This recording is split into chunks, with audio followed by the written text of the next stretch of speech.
Dios el Padre envió a su Hijo para que todo aquel que en él cree no se pierda, sino que tenga vida eterna. Si hubiera sido posible salvarse sin ese sacrificio, hubiera sido un abuso del Padre mandar a Jesús a sufrir tanto, porque el Padre lo envió, Jesús vino y fue humillado, torturado. Pero entonces, si hubiera podido salvarse usted o yo sin ese sacrificio, entonces aquello fue un abuso, porque ¿para qué pasar tanto si yo siendo bueno me podía salvar? ¿Para qué tanto sufrimiento si yo podía salvarme sin él? Vino porque no hay manera de salvarse sin él. No hay forma. Yo no puedo sustituir a Jesús ni con buenas obras, ni con religión. Tengo que invitarlo a mi corazón y pedirle que venga a mi vida a reinar como Señor y Salvador. Aclaro eso para empezar. El título del mensaje es Promesas y Realidades. Promesas y realidades. Vamos a hacer la diferencia entre promesas y realidades y cómo es importante que los cristianos aprendan a conocer su realidad, que es uno cuando uno es cristiano. Porque puede estar enfrentando la vida sin darse cuenta de lo que uno es. Y eso es una vida derrotada cuando usted no se apodera de lo que ya Dios le dio, es una realidad. Entonces, hay algo que Dios conquistó para usted y que usted recibió cuando recibió a Cristo, pero usted no lo sabe, no tiene formada la mente, no tiene el concepto claro.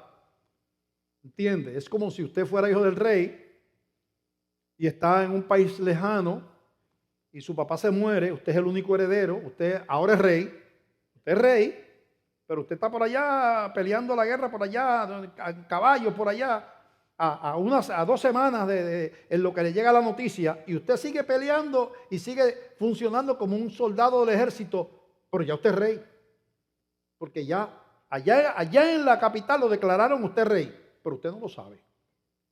Y sigue comiendo lo que comen los soldados, y sigue durmiendo en una tienda de campaña, porque usted no sabe que usted es rey. Entonces, cuando usted no conoce lo que usted ha recibido, usted no tiene una vida victoriosa porque vive con las migajas de su poca fe, ¿verdad? Y entonces eso le impide vivir una vida victoriosa.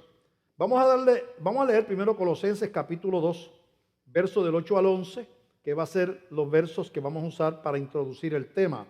Nos ponemos de pie. Colosenses 2, 8. Dice, mirad que nadie os engañe por medio de filosofías y huecas sutilezas, según las tradiciones de los hombres, conforme a los rudimentos del mundo y no según Cristo. Porque en él, en Cristo, habita corporalmente toda la plenitud de la deidad, toda la plenitud de Dios. Y ustedes, hablando a los cristianos, estáis completos en él, que es la cabeza de todo principado y potestad. Es el Señor, el que manda todo. En él también fuiste circuncidados con circuncisión no hecha a mano, al echar de vosotros el cuerpo pecaminoso carnal en la circuncisión de Cristo. Quiere decir que ahora pues somos llamados hijos de Dios, somos constituidos de Dios, porque Jesús nos dio una posición, nos limpió de los pecados, ¿verdad? Echó de nosotros el pecado, nos libró de la condenación del pecado. Vamos a orar. Padre, te damos gracias por esta palabra. Ahora, Señor, llévanos a través de ella. Guíanos, Señor, en el nombre de Jesús yo te lo pido. Amén, amén. Pueden sentarse. Vamos a hablar primero la diferencia entre una promesa y una realidad. Vamos a poner el ejemplo de lo que es una promesa. Por ejemplo, desde el principio se profetizó en la Biblia que iba a nacer un Salvador algún día, un Redentor. Está en muchos libros del Antiguo Testamento, comenzando desde Génesis. Eso fue promesa a través de los siglos, hasta que Cristo vino al mundo y nació. Cuando Cristo nació en el mundo, dejó de ser promesa y se convirtió en ¿qué? Una realidad. Ya el mundo no esperaba un Redentor, porque ya estaba ahí, había llegado, ¿verdad? Se cumplió la promesa. Era promesa y se convirtió en realidad. Se profetiza en la Biblia que ese Redentor iba a ser un Redentor sufriente. iba a morir, a sufrir y a resucitar. Y eso a través de los siglos, el Redentor, Isaías, ¿verdad? 53, habla con toda claridad del el que iba a venir a sufrir, a morir por nuestros pecados, a pagar el precio, iba a ser despreciado, azotado. Y eso fue promesa, va a venir alguien que va a morir, pero va a resucitar, va a vencer la muerte, va a venir, ¿verdad? A través de, vino Jesús, nació, murió y resucitó, dejó de ser promesa y se convirtió en ¿qué? En realidad. Dice Jesús, antes de morir, reunió a los discípulos en un aposento alto y le dice, yo estoy a punto de partir, pero yo les voy a dejar a ustedes al Espíritu Santo, el que morará en vosotros, ¿verdad? Y los guiará a toda la verdad. Es una conversación bien larga, casi toda sobre el Espíritu Santo.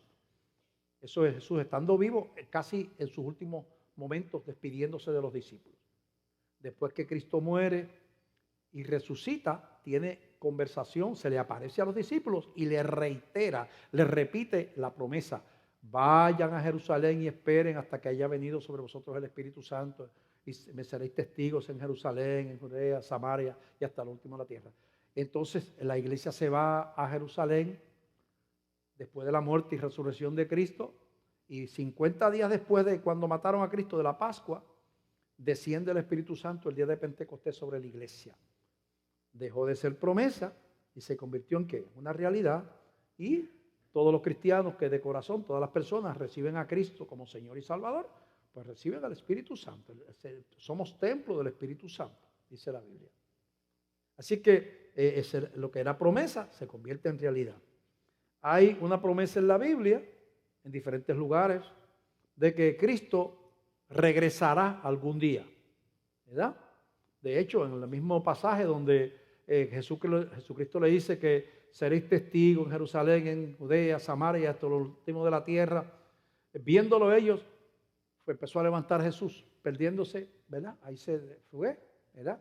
Y unos ángeles con vestiduras blancas le aparecieron a los discípulos y dijeron, a ese mismo Jesús que ustedes ven levantándose hacia el cielo, algún día lo verán volver otra vez.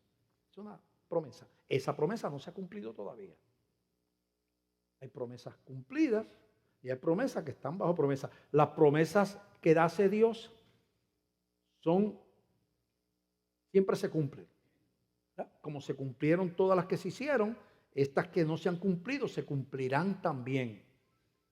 Que la palabra de Dios es verídica, es verdad. Lo que está por cumplirse se cumplirá. Y vendrá un anticristo, como dice la Biblia, un gobierno mundial, habrá un caos mundial, habrán grandes juicios sobre la tierra, habrá gran persecución sobre la iglesia que estamos empezando a ver ya. Y muchas cosas que están profetizadas se van a cumplir, porque lo que Dios dice que va a pasar, siempre pasa. Pero el regreso de Cristo está al nivel de promesa todavía, porque no ha regresado todavía y estamos esperando que eso acontezca, ¿verdad? También la iglesia dice que no solamente que Cristo va a regresar, sino que la iglesia, muertos y vivos, serán transformados. Los muertos en Cristo serán transformados con un cuerpo glorificado, saldrán de las tumbas, no el cuerpo carnal que tenían, un cuerpo glorificado. Los que estén vivos, su cuerpo se transformará similar al que han recibido los que estaban en las tumbas, un cuerpo glorificado, y esa iglesia de la historia, muertos y vivos, se levantarán para encontrarse con el Señor en los aires. Y ahí pues la iglesia se va con el Señor. Eso no ha pasado, eso es una promesa que cuando ocurra se convierte en una realidad. Ya uno sabe que va a pasar porque es parte de la palabra de Dios y de las promesas y siempre se cumplen, pero todavía es una promesa. Las promesas nos fortalecen el espíritu, nos dan, ¿verdad? Y las realidades pues nos dan una manera de vivir, un conocimiento para vivir la vida basado en realidades y no en interpretaciones humanas, que es lo que dice Colosenses.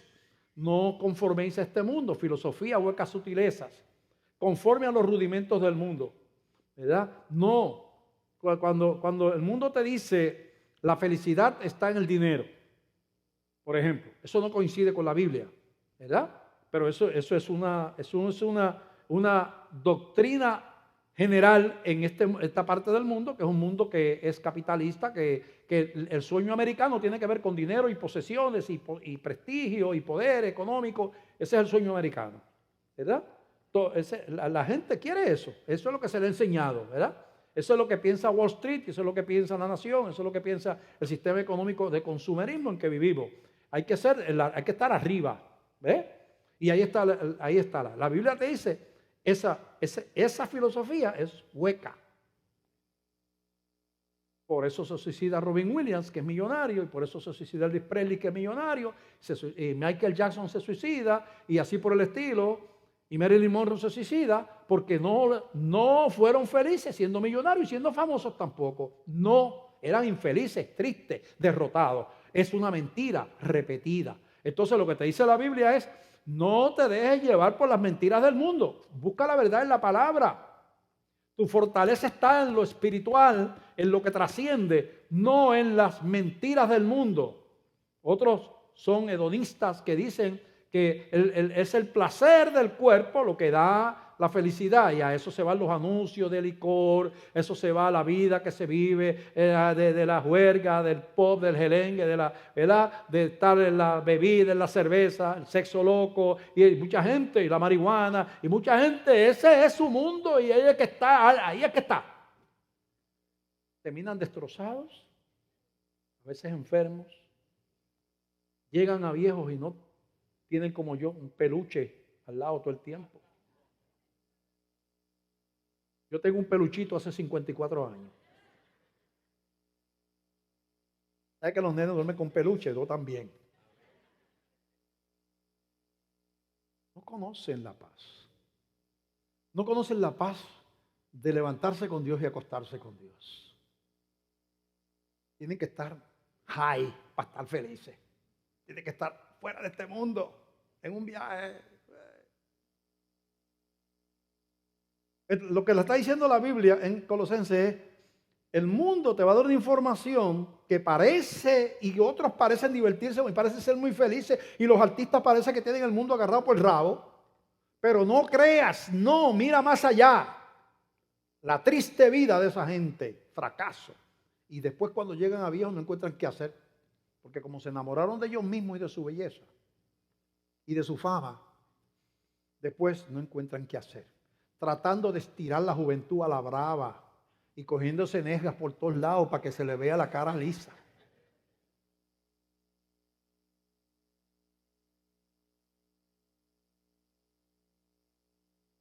Una de las mujeres más hermosas, de las artistas más hermosas, era Elizabeth Taylor. Una mujer pero preciosa. Pero después me la deformaron, porque después ya no podía ponerse seria, porque la estiraron tanto que siempre estaba, ¿entiendes? Envejezca si es que eso es parte de la vida. Yo soy un viejito feliz. Un calvito feliz. Yo sé que las venden y yo sé que hay tratamientos y cosas, pero yo soy feliz. Dios me hizo convertible, ¿para qué me voy a poner capota?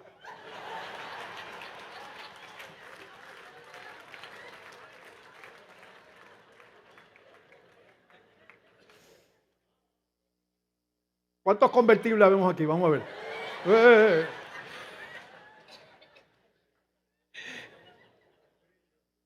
Gloria a Dios. Yo no envidio a los pelús. Cada cual.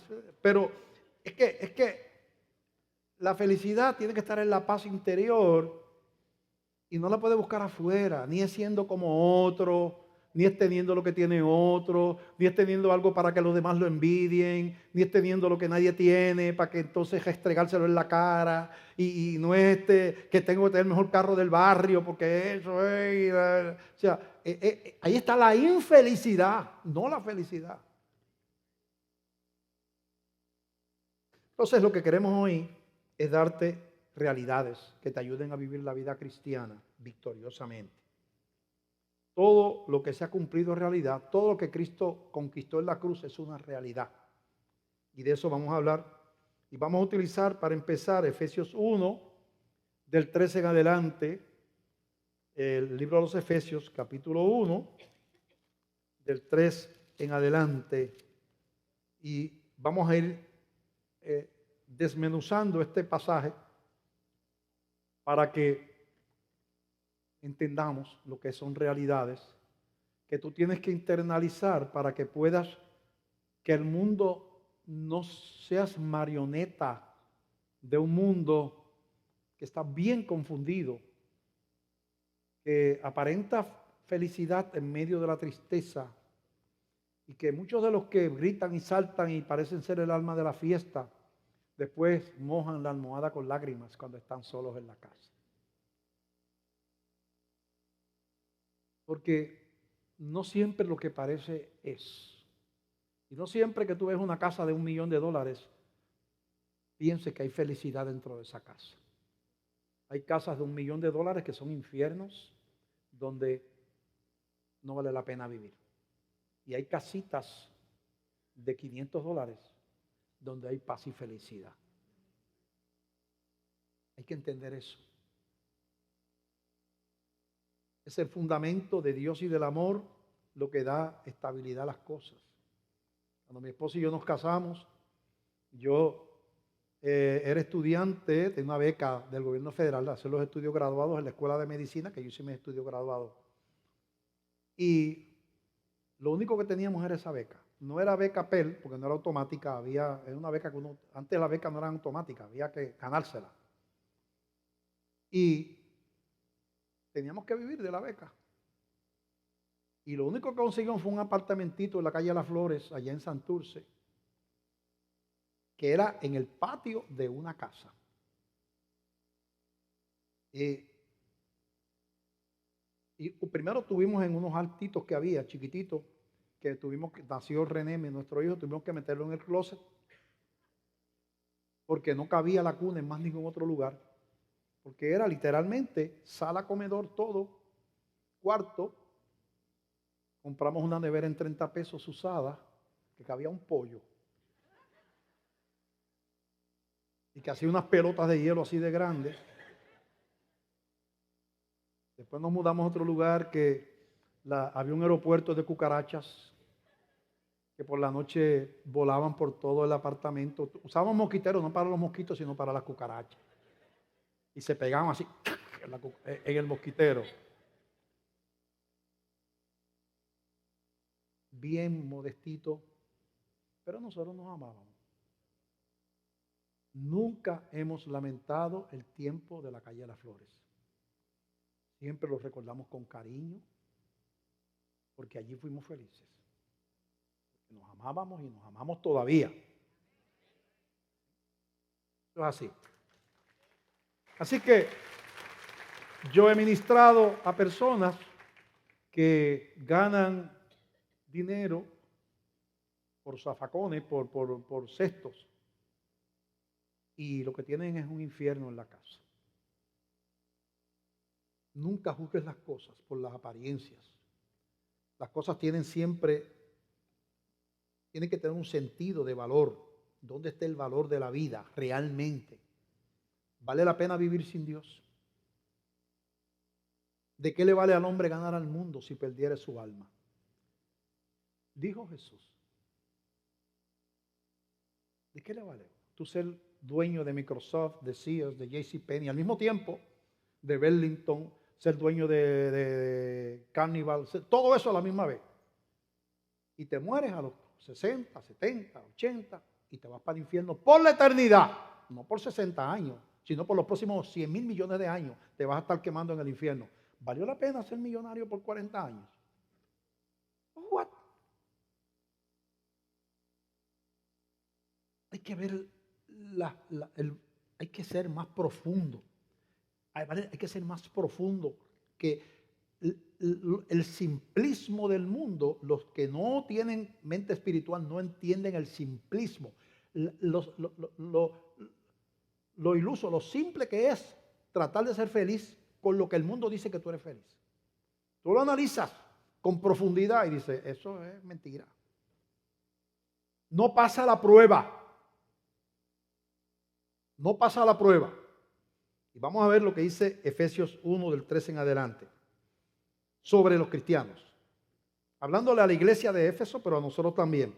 Bendito sea el Dios y Padre de nuestro Señor Jesucristo, que nos bendijo con toda bendición espiritual en los lugares celestiales en Cristo. Ahí está hablando de lo que es un cristiano. Esa es la primera oración que estamos leyendo.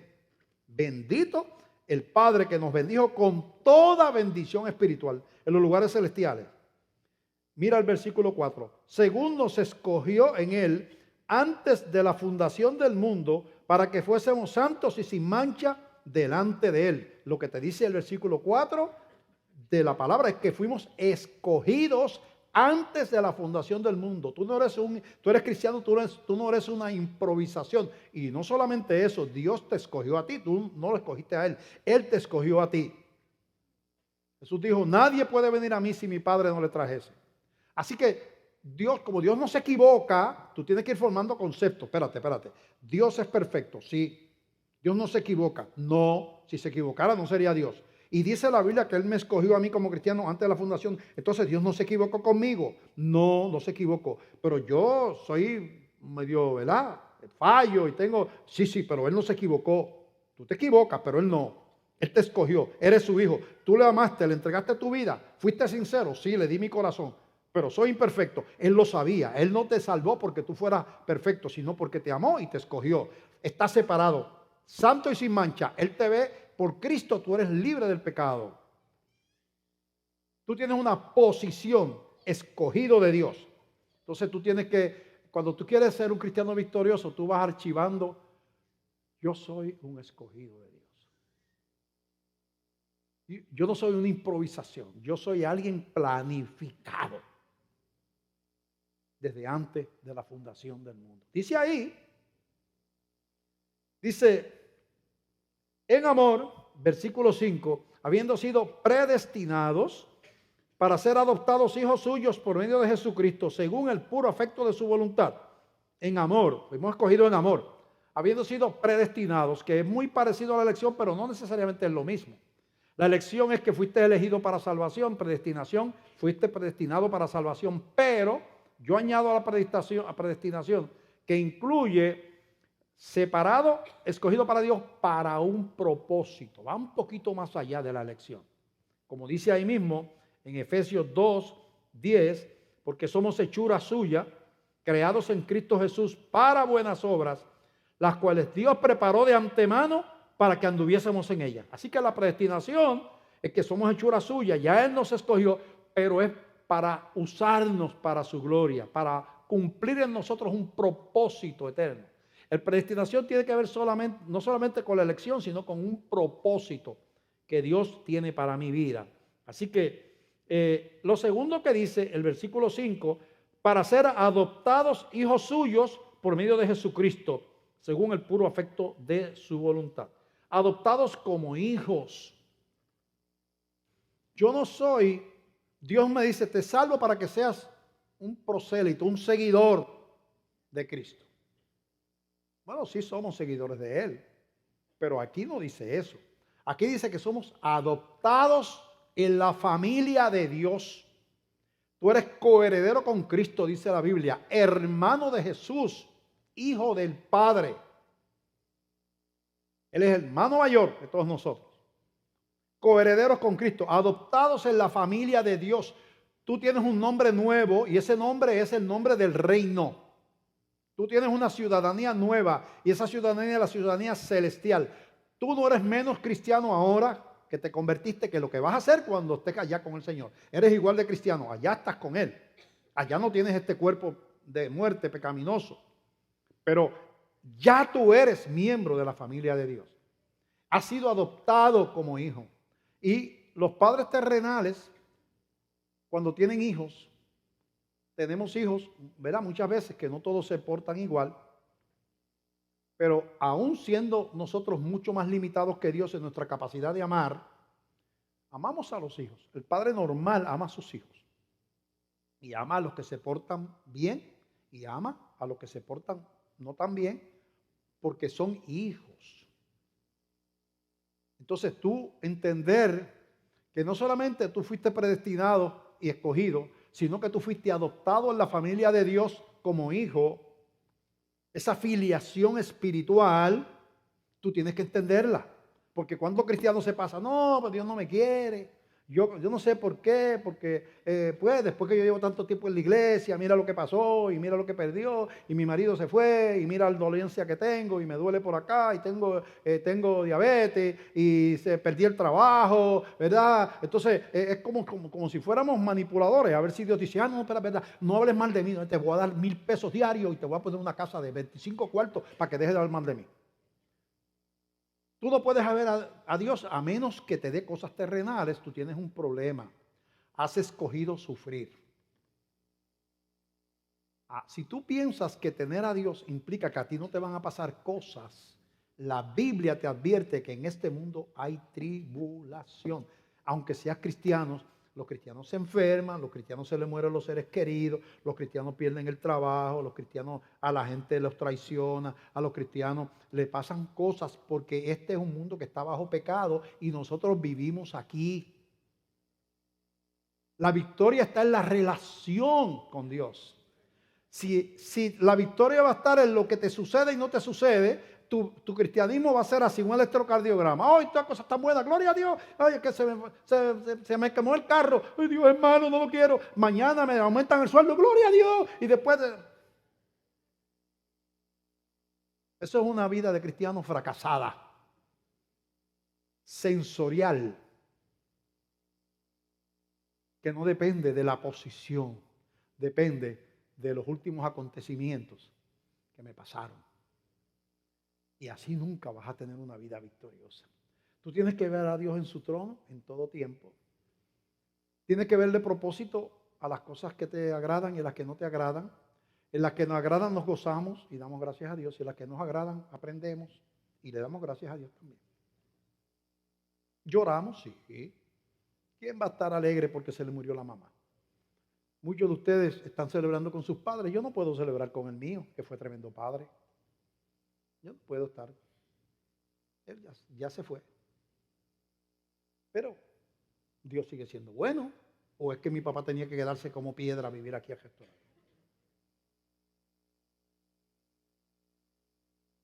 Que nosotros hasta cierto punto nos fabricamos la infelicidad cuando los conceptos que tenemos no son formados por la Biblia, sino por las filosofías de este mundo y la manera de ser de la gente.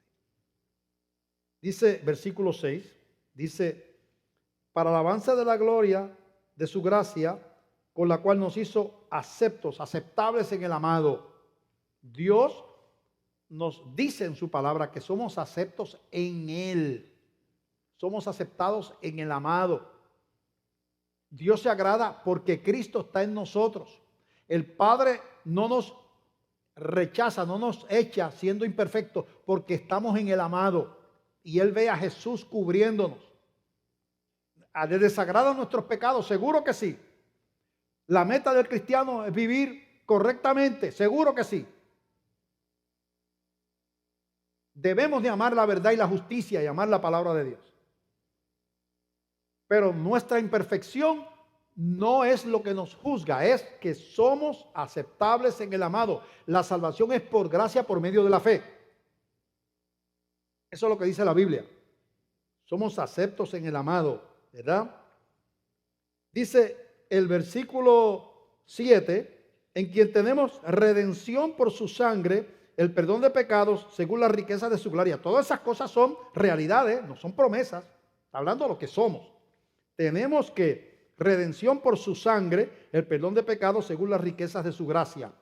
Tenemos entonces redención. La palabra redimir es libertarnos de la esclavitud, de la prisión, o recobrar lo que se había perdido. Eso es redimir. Sacar algo que uno tenía y lo perdió, o libertar a alguien de la esclavitud. Tú querías libertar a un esclavo en aquel tiempo que se escribió la Biblia. Tú querías darle libertad, no para ti, no comprarlo, eso era otra cosa. Libertarlo. Tú hablabas con el dueño del esclavo. Yo quiero libertar al esclavo. A este esclavo. ¿Cuánto vale libertarlo? Tantas monedas de plata. Ok, yo quiero que tú me le des un certificado diciendo que él ya no es esclavo, que ahora es libre, porque lo pueden detener por allá y pensar que se fugó, yo no sé qué. Él quiere quedar libre. me le das un certificado que él no está fugado, que él es libre, yo te voy a dar el dinero y tú, esclavo, ahora tú eres libre, como cualquier otro ciudadano, vete y eres libre, ¿verdad? Eso es redimir. Lo redimiste, lo sacaste del esclavito. Otra término redimir, tú tienes un reloj, lo llevas a la casa de empeño, te dan $60 por él, dice con $80 lo saca, lo recobra. Ese está preso, ese reloj está en propiedad de otro, perdiste la propiedad de él hasta que pagues los $80. Cuando tú pagas los $80, ¿qué tú haces?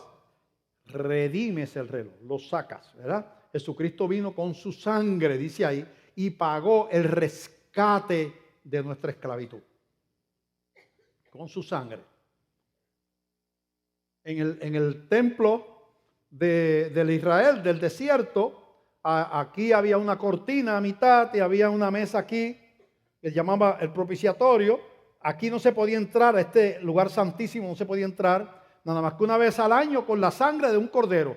Por eso a Jesucristo se llama el Cordero de Dios, porque aquello representaba proféticamente lo que iba a hacer Jesús, abrirnos el camino hacia el lugar santísimo, a la presencia de Dios. Ese sumo sacerdote sacrificaba un cordero, tomaba en un tazón, ¿verdad?, la sangre del cordero, y él entraba ese día al santuario, al lugar santísimo, con la sangre. Si entraba así, la sangre moría instantáneamente. Era aceptado porque fue con sangre de un cordero que representaba a Jesús. En la Pascua, cuando los israelitas estaban esclavizados en Egipto, los habían tomado de esclavos, Dios le dice a Moisés, dile a los israelitas que maten un cordero en las familias, coman la carne y marquen las puertas con la sangre del cordero, porque Dios, el ángel de Jehová, va a pasar por toda la tierra de Egipto, y donde vea la marca de la sangre no habrá muerte, pero donde no haya la marca de la sangre, ahí los hijos van a empezar a morir de esa casa. Y así fue. Se oían los gritos por la mañana. Donde había la marca de la sangre no hubo descarga de la ira de Dios, porque no era que los israelitas eran buenos y los egipcios eran malos. Era que en un lugar estaba la marca de la sangre y en otro lugar no estaba la marca de la sangre. Entonces lo que está diciendo ese versículo que acabamos de leer es que cuando somos marcados con la sangre de Cristo, ya entonces somos librados de fuimos redimidos, se pagó el precio de nuestra culpa. Y eso hay que entenderlo, porque hay gente cristiana que se siente inmunda. Hay gente cristiana que no entiende la liberación del Espíritu Santo de que ocurre por la sangre de Cristo. No lo entienden todavía. Y andan llenos de culpabilidades. Cuando vienen de hogares donde nunca los aprobaron y el papá no, todo se lo criticaba, entonces llegan al reino y entonces nunca se sienten que Dios los ama lo suficiente y que los aprueba, que ellos no dan el grado, que entonces no saben que es por gracia, no lo entienden. Entonces tú no puedes llevar una vida victoriosa cuando tú no te sientes hijo. Dice, y seguimos leyendo, versículo 11, dice, en él, en Cristo, de Efesios 1, asimismo tuvimos herencia, habiendo sido predestinados conforme al propósito del que hace todas las cosas según el designio de su voluntad. Tuvimos herencia. Herencia. ¿Qué es la herencia? Bueno, tú recibes lo que el dueño te da. Cuando alguien muere y tiene riquezas, pues hay unos herederos y reciben las riquezas por filiación, tienen derecho los hijos a recibir la herencia, ¿verdad? Lo que está diciendo, cuando tú te conviertes a Cristo, tú eres miembro, eres hijo de Dios, y todas las promesas esas, todo el reino, el llegar a la gloria, el participar de la gloria, es herencia tuya. Tú recibiste una herencia. Ya es una realidad. Esa herencia es tuya. Cuando tú eres hijo del millonario, aunque el millonario no se ha muerto, tú eres el único hijo, pues tú eres heredero. ¿Por qué? Porque soy hijo de él. Ah, pero él no se ha muerto. Bueno, no se ha muerto, pero yo soy heredero de él. Así que tenemos que, en el caso nuestro, sí murió, ¿verdad? Y somos herederos. Y dice, versículo 13 al 14, que en Él, en Cristo, también ustedes o vosotros, habiendo oído la palabra de verdad, el evangelio de vuestra salvación, y habiendo creído en Él, fíjate que esto es para cristianos, fuiste sellados con el Espíritu Santo de la promesa, que es las arras de nuestra herencia hasta la redención de la posesión adquirida para alabanza de su gloria. Quiere decir que está diciendo ahí que cuando tú le entregas tu vida a Cristo, tú eres sellado por el Espíritu Santo. Está hablando del sello real. ¿Se acuerdan en el Antiguo Testamento que el rey le hicieron firmar un decreto y ponerle el sello real de que el que no lo adorara y eso lo tenían que matar? Y él no quería hacerle daño. Él firmó el decreto, pero no sabía que era una trampa que le estaban haciendo los enemigos de Daniel y sus amigos para destruirlos. Cuando vinieron él y no quisieron adorar a la imagen del rey, entonces vinieron y le dijeron al rey: aquellos hebreos no quieren adorar a tu imagen, lo tienes que matar. Y él quiso defenderlos porque él amaba a Daniel y a sus hermanos, a sus amigos, no quería matarlos. Pero dijo: como yo firmé y puse el sello real, yo no puedo ahora dejar de cumplir lo que el sello real marcó. Y los llevó. Después Dios los libró, pero tuvo que llevarlos a la muerte. Así que el sello real es indeleble. Y está diciendo ahí que un cristiano es sellado por el Espíritu Santo. Es lo que está diciendo ahí. Eso es tan lindo. Dice, oyendo la palabra de verdad, el evangelio de vuestra salvación, y habiendo creído en él, fuiste sellados con el Espíritu Santo de la promesa, que es la garantía, la zarra de nuestra herencia. Eres cristiano, el Espíritu está en ti, estás marcado. Eso es posesión, ¿verdad? En Texas, donde hay mucho ganado que se mezcla allá en los pastos, le ponen que una marca que en todas partes del mundo, cada rancho tiene su sello, su marca. Y calientan un hierro al rojo vivo y ahí tiene las iniciales del dueño o un dibujo y eso se le queda a esa vaca, a ese toro, se le queda para el resto de la vida, diciendo: pertenece a fulano de tal. Lo que está diciendo ahí es que para que el diablo te acuse, cuando el diablo te diga que tú no eres, que tú le entregaste tu vida, el diablo te dice: tú no eres perfecto, Dios no te quiere. Dice: mira, yo estoy marcado por el Espíritu Santo, vete de aquí, Satanás. Yo tengo un dueño y ese dueño no eres tú. Tú quisieras que fueras tú, pero tengo uno más grande que tú. El cristianismo no tiene nada que ver con venir a la iglesia y ser bautista o ser yo no sé qué por allá. Es una relación personal con Cristo que da vida, salvación, eternidad, herencia, posición, salvación. Porque yo le di mi vida al que murió por mí en la cruz del Calvario, le entregué mis pecados y mi arrepentimiento y le invité a venir a mi corazón y Él me transfiere vida para siempre.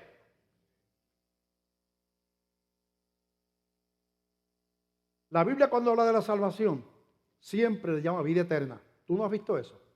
Y yo le doy vida eterna y no perecerán jamás. Yo te voy a hacer este comentario. Si Dios y Jesús le llaman vida eterna a lo que tú recibes cuando recibes a Cristo, la única definición que existe en el lenguaje para eterno es algo que nunca termina, que es para siempre. No existe otra acepción para esa palabra que no sea para siempre. El Señor está diciendo: voy a cambiar eterno por para siempre. Y yo les doy vida para siempre y no perecerán jamás. Si después Dios me la quita, hay un problema. Dios mintió. Yo no le voy a decir mentiroso a Dios. Si Él me dijo que la vida era eterna y la salvación que me estaba dando era eterna y después me la quita, entonces Dios no me dijo la verdad. Me engañó, mintió, porque me dijo que la vida era eterna y ahora me la quitó, pues entonces no era eterna. Tenemos que tener cuidado que nuestros conceptos no estén formados en la tradición ni en el coraje, porque a nosotros los líderes cristianos nos frustra, nos molesta. Y a mí también, cuando vemos a alguien que le ha entregado su vida a Cristo y que vive como si no lo hubiera hecho. No se molesta, pero ¿por qué hace esto? Si es cristiano, ¿por qué tiene otra mujer? ¿Por qué está adulterando? Si es cristiano, pero ¿por qué está metido en esos sitios así? ¿Por qué se emborracha? Cristiano, ¿por qué usa drogas? Si es cristiano, ¿por qué fornica? Si es cristiano, ¿por qué roba y engaña a los pobres y les roba el dinero? ¿Verdad? Y así por tantos pecados que hay, ¿verdad? Y uno, como que, y a veces, bueno, pero mira que lo que te pasa, tú no, chico, pero tienes que pensarlo, tú no entregaste tu vida al Señor. Pero una cosa es que yo me moleste con el pecado y otra cosa es que yo cambie la Biblia y que quite la salvación por gracia y la vida eterna del medio porque yo estoy molesto con el pecado. O sea, yo no tengo derecho a cambiar la Biblia por mi molestia o mi interpretación privada, ignorando lo que dice la Biblia, que la salvación es por gracia, es por medio de la fe y que es eterna. Eso es lo que dice la Biblia. Y acabamos de leer verso por verso, ¿verdad? Así que lo que hemos analizado nos da entonces una dimensión nueva de que el cristiano que quiera vivir una vida victoriosa tiene que programar su mente para creer esas realidades que dice ahí que él es elegido, predestinado, aceptado por Dios, etcétera, etcétera. Tiene que internalizar eso. Como dice en Efesios 2, ahí del verso 4 al 8, que estamos sentados con Él en lugares celestiales. Posicionalmente, ya tú estás sentado con Cristo, tú perteneces a ese reino ya. Entonces, si usted no programa su mente por lo que dice la Biblia que usted es, por las realidades que usted tiene, lo otro que le queda es especular o dejarse llevar por las emociones. Si las cosas me va bien, es que Dios me ama. Emoción. Si está las cosas bien, es que Dios está. Si estoy pasando prueba de esto, es que Dios me dejó y me abandonó y se olvidó de mí. Entonces, es cuestión no de lo que dice la Biblia, sino lo que a mí me parece. Basta ya de tener una vida cristiana donde yo defino la presencia de Dios y la obra de Dios a base de lo que me pasa a mí o lo que a mí me parece, en vez de por la palabra. ¿Algún ejemplo de ese? En 1 Corintios capítulo 3, verso 16, dice que somos templo del Espíritu Santo. A la gente de Corinto, que era la iglesia más carnal que había en todo el Nuevo Testamento, la más que tenía problemas de pecado y pelea. Él dice, ustedes son templos, y le llama a los santificados en Cristo Jesús. Le llama, ustedes son templo del Espíritu Santo. Pues es una realidad que acabamos de leer en el otro verso de Efesios. Somos templo del Espíritu Santo. Tú no vives como si fueras templo del Espíritu Santo. Bueno, eso es otra cosa. Hay unas disciplinas y hay unas consecuencias de uno vivir la vida como le da la gana. Pero si tú te convertiste a Cristo, es un templo del Espíritu Santo que está actuando equivocadamente como Pedro, que era un apóstol del Señor y negó a Cristo porque era humano y tenía miedo. Y después le cortó una oreja cuando lo fueron a arrestar a uno de los guardias. Cristo no le mandó a hacer eso. Los cristianos no se supone que usemos la violencia contra nadie. Estemos de acuerdo o desacuerdo, no tenemos ese derecho y esa autoridad para ser violentos con nadie. Pero Pedro fue violento. ¿Sí? ¿Qué pasó? Que el Señor lo retiró de apóstol. El Señor entendió que Pedro tuvo una crisis de fe. Pedro, Satanás te ha pedido para zarandearte y tu fe va a fallar. No, Señor, Pedro va a fallar. Pero Pedro falló y el Señor los dejó de apóstol. Porque Dios trabaja con nosotros.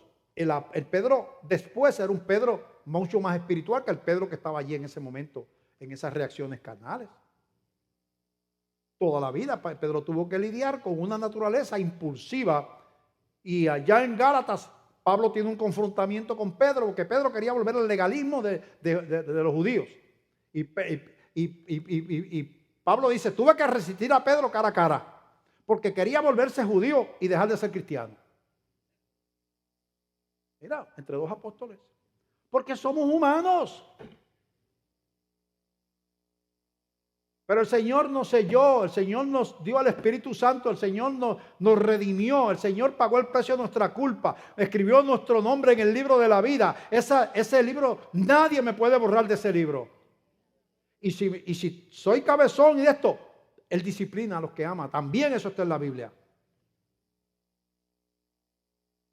Hay que aprender las verdades como son.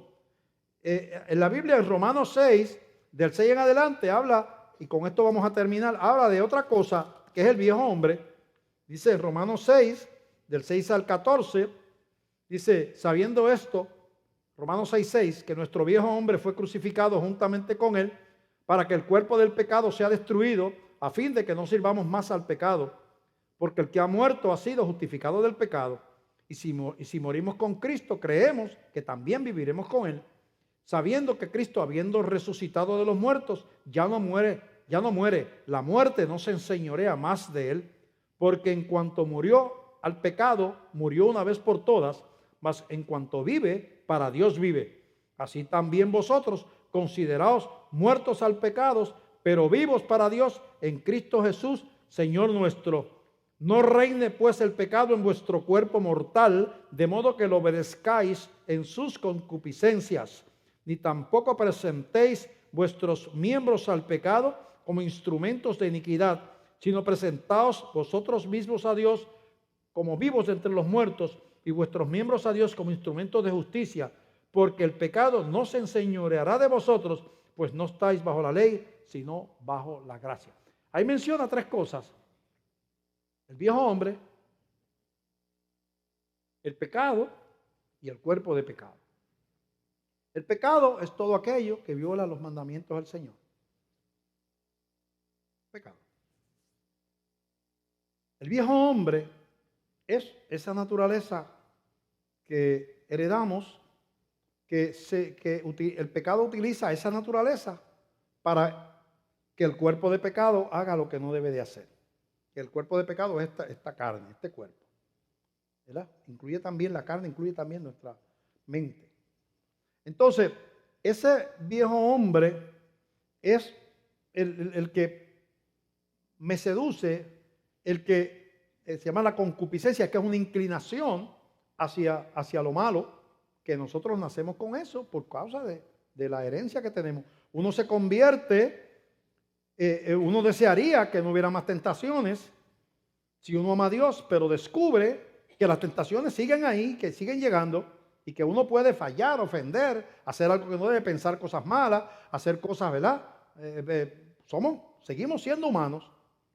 Pero lo que dice aquí es, mira, cuando Cristo murió en la cruz, ese viejo hombre era el que mandaba en tu vida.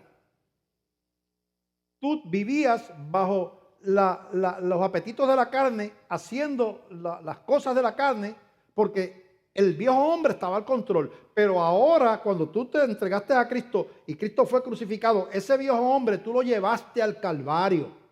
Fue crucificado juntamente con Cristo. Ya no es el que manda. Y eso tú lo tienes que meter aquí, en tu mente, como un instrumento para que tú tengas una vida correcta. El viejo hombre va a venir otra vez con las mismas sugerencias y las mismas malas mañas y las mismas tentaciones, pero ese viejo hombre hay que identificarlo como un viejo hombre que ya fue crucificado. Ya él no manda. Ahora yo tengo otro Señor. Ya él no es el Señor de mi vida. ¿Y cómo yo aprendo eso? Utilizando la palabra de Dios. La palabra de Dios tiene que ser entonces reconocida como lo que el hombre nuevo en Cristo tiene como norte, como brújula para seguir. El viejo hombre tiene que ser identificado como con lo que la carne y el diablo cuentan para que yo deje de caminar con Cristo. Yo establezco una pugna dentro de mí. El hombre nuevo, la nueva naturaleza que se supone que camine hacia el crecimiento, hacia la santificación, hacia la vida apropiada, y el hombre viejo que está ahí todavía, que sigue luchando para que yo siga atascado en las cosas que no le agradan a Dios. Yo establezco esa pugna, está ahí en todos los seres humanos. Entonces viene la toma de decisiones. Porque ya puedo tomar decisiones espirituales, porque como el viejo hombre no es el que manda, yo puedo ahora separar el viejo hombre de mí y decir, no, no, no, no. Yo quisiera hacer eso que tú dices. Suena agradable. Me gustaría. A la carne le gustaría hacerlo, sea lo que sea. Pero hay un nuevo propietario. Ya tú no eres el propietario. La palabra de Dios dice que eso no está bien. Y entonces viene la oración, Señor, yo no quiero caminar en contra de tu voluntad.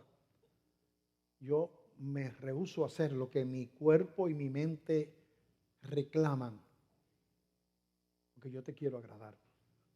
Espíritu Santo, ayúdame en mi debilidad. No quiero caminar.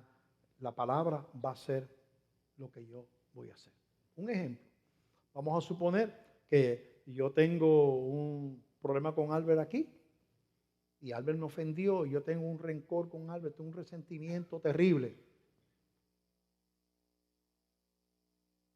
Mi carne se deleita en ese odio, en ese resentimiento. Te ofendió, se lo merece, te hirió, te lastimó. Puede ser tu mamá, tu papá, el esposo que tuviste, la esposa, puede ser alguien, el vecino, cualquiera. Y la carne te dice, se merece que le odies porque bastante sinvergüenza que es, se merece. Cuando tú tratas, ese es el viejo hombre, cuando tú confrontas eso con la palabra, te encuentras con que Jesús dice, perdonáis aún a los enemigos, a los que os ofenden. En el Padre Nuestro, si no perdonáis a los que ofenden, tampoco yo lo voy a perdonar acá. Ustedes tienen que perdonar, porque tú no eres Dios ni eres juez. Tú quieres que te perdonen, pero tú también tienes pecado. ¿Por qué tú no haces lo mismo con los demás? No, no, no, tienes que perdonar. O sea, viene la instrucción de la palabra que me dice que el perdón es una demanda de Dios.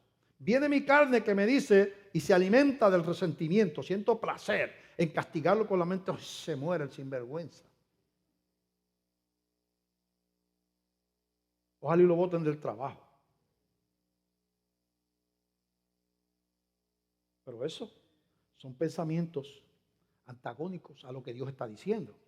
Entonces viene la decisión de una persona que ha escogido vivir en la posición de hijo de Dios. Dice, mi mente y mi carne sienten esto, pero la palabra de Dios dice lo contrario. Yo escojo obedecer la palabra de Dios y decido perdonar a Albert. Ah, pero no lo siente. ¿Cuándo lo sienta? Y si nunca lo siento. Yo decido perdonar en obediencia al Señor. Y oro, digo, Señor, tú sabes cuánto daño me hizo, tú sabes cómo se ha portado, tú sabes que a lo mejor ni me agradece esto, pero yo no lo hago por él, lo hago por nuestra relación y por obediencia. Yo decido que yo tengo que hacer esto. Y yo voy, ¿verdad? Oro por eso, le pido perdón al Señor por mi coraje, porque eso es pecado, mi ira, mi resentimiento. Albert, yo he estado herido contigo porque tú me hiciste esto, yo te quiero pedir perdón. Fíjate que tú no dices, no me tienes que, pídeme perdón. No, no, no, no, yo te pido perdón porque me he sentido lastimado, yo sé que Dios no quiere esto, yo sé que verá y yo te quiero pedir perdón. Puede pasar dos cosas, que Albert te diga, perdóname tú a mí también y vamos a arreglar las cosas. Mira, es tremendo, pero puede ser que tú no vas para eso. Te diga, ay chico, esa religión a ti te volvió loco por allá, mira muchacho, y te da otro cantazo más. Pero como tú lo haces para el Señor y dices, bueno, de todas maneras, ya tú sabes que yo te perdoné y he decidido perdonarte y sacar esto de mi corazón, porque el Señor quiere mi salud emocional y mi victoria. Y mientras yo tenga esta cadena de este coraje, yo soy un esclavo. Tú eres dueño de mí cuando tú me permites tener esa cadena. Cuando yo rompo la cadena, yo me liberté. Ya tú no tienes autoridad sobre mí. Tenías autoridad porque me controlaba los pensamientos. Sí, ojalá, que esto, que qué malo. Me tenías esclavizado. Ahora yo solté la cadena, ahora yo soy libre. Él se quedó esclavo porque él no quiso reconciliarse. Yo estoy libre. Gracias, Señor, porque aquello que amarraba mi corazón se rompió, Señor. Gracias. muchas veces tú vas a tener que pelear la obediencia sometiendo tu carne a la palabra. La Biblia le llama a eso negarse a sí mismo. No llevando tu vida cristiana por sentimientos, sino por revelación a la palabra de Dios. Porque tú eres escogido, porque tú eres predestinado, porque tú eres aceptable en el amado, porque por su sangre puedes entrar a su presencia, porque tú eres heredero, porque tu nombre está escrito en el libro de la vida, porque tú tienes propósito de Dios para que en tu vida, porque tú eres sellado con el Espíritu Santo. Por todas esas razones, tú eres diferente. Y empiezas a sentir libertad. Empiezas a gozar de la vida victoriosa que disfrutan los cristianos en el sufrimiento y en la prueba. Porque ven a Dios en las pérdidas como fortaleza, como amigo, como compañero en el momento de la dificultad. Y entonces caminan victoriosos por la vida.